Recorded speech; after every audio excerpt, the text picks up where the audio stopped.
Hey guys. All right, day two. Day two is going to be simple. We're just talking about the volume, of a sphere. A sphere is the set of all points in space equidistant from a given point called the center. A radius is a segment that has one point at the center and one point at the end of the sphere. A diameter is the segment passing through the center with both endpoints on the edge of the sphere, but it passes through the center. When a plane and a sphere intersect in more than one point, the intersection is a circle. A plane and a sphere. A plane is the yellow rectangle.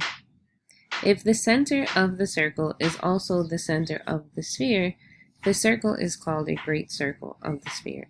The circumference of a great circle is the circumference of the sphere. A great circle divides a sphere into two hemispheres. So just some extra information for you there.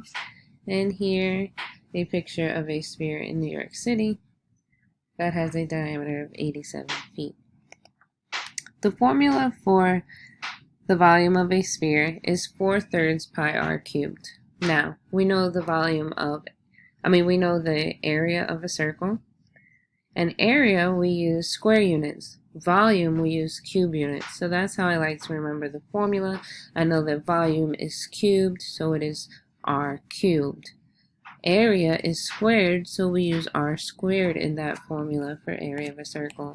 So volume of a sphere is 4/3 pi r cubed. Now I know that I told you I like to explain definitions, but the sphere is a little more complex. So I will send a link to another video on YouTube where they have a great visual, because I could explain it in words, but I can't get those graphics for you. And they have a nice one on YouTube, so I'll send that one as well. Example 1. Find the volume of a sphere. Leave your answer in terms of pi. On your homework or your assignment, please use 3.14 as pi.